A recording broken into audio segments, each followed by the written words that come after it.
Hi everyone, welcome to the BioEdge. Birds lack an external ear pinna. That's just a fact, and it's a remarkably good generalization across the astounding diversity of birds, large and small, flying and flightless, aquatic and terrestrial. Birds seem to have an almost infinite ability to modify their shapes, their morphologies, and yet something astoundingly consistent among all birds is the apparent failure to evolve something which is quite simple and taken for granted in mammals, and that is an external ear pinna, which assists in some way in the hearing in the auditory sense of the bird. Now, for most of my life, I just took this for granted and assumed that the basic reason for the lack of external ear pinnae in birds is just that in birds there is an emphasis on lightness, on keeping the body light, and in particular keeping the extremities light in the interests of two things. One is maintaining a compact center of gravity in an extremely mobile group of organisms, the birds. And number two is keeping the bird as streamlined as possible, because most birds fly and streamlining is of the essence. But it gradually dawned on us here at the BioEdge that when you actually look at birds, you find all kinds of projections from their heads, some of which seem to defy the principles that I've just mentioned in terms of a compact center of gravity and a premium on streamlining. And in many cases, these projections, which are both fleshy and feathered from the heads of various birds, are as massive as ear pinnae would be, and would seem to disrupt streamlining about as much as an ear pinna would. Just two random examples. The domestic fowl. I mean, we can begin as close to home as the domestic fowl. The domestic fowl Gallus has fleshy protuberances on the side of its head, and in some breeds in which these fleshy wattles about the ear are conspicuously pale, they're actually called ears by fowl breeders. And so the question is, well, if domestic fowl have these ear-like fleshy protuberances sticking out of the sides of their head, well, why don't they just convert them into ears and be done with it? Because fowl don't have much of a premium on streamlining. They're not particularly good flyers, and so it seems like the domestic fowl is paying all of the costs for having an ear-like structure, but not receiving the benefits, because nobody thinks that the ears of a domestic fowl are actually used for hearing.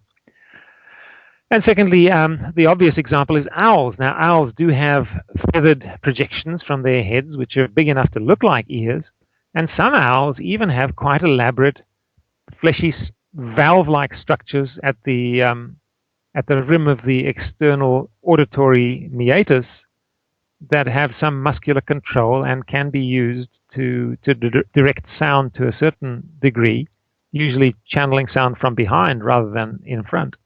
And so owls have both feathery and fleshy structures about the ears that again seem so large and so well developed that it seems remarkable that some owl has not gone the final step to creating what in mammals would be taken for granted in the form of an auditory pinna.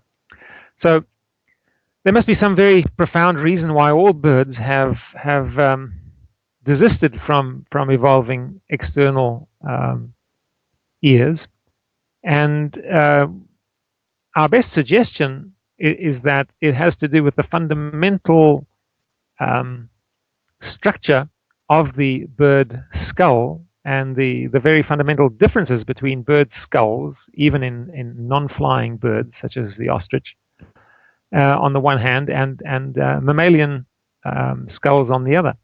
Now, when you look at bird skulls, and this is true even for non-flying birds, the skulls are hollow in the sense that there is not only a cranium, a cranial cavity, but there's also an air cavity, if you like, a kind of a mega sinus system that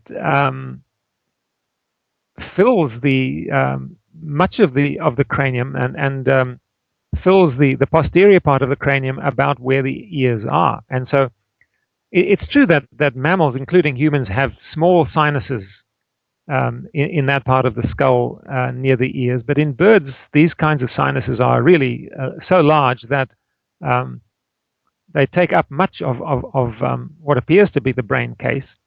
And the whole auditory system in birds is fundamentally related to the airiness, the hollowness of that whole part of the skull. And so what we're suggesting is that because of the gross and fine cranial structure of all birds, there's actually a system in which sound reverberates internally within the skull, and there's also a connection between the left hand ear and the right hand ear, to the degree that external ears are quite redundant. If you like, the external ear of a bird is the internal structure of its skull. And although we can't prove that, we'd love this hypothesis to be tested, because it seems to us remarkable that in a group as intensively studied and well understood as the birds, nobody seems to have tackled this question head on, which is, why does no bird have an external ear pinna? And with that thought, we'll go back to brewing up some more interesting questions here at the BioEdge. And until we see you again for our next video clip, we'll sign off here, and it's bye from us.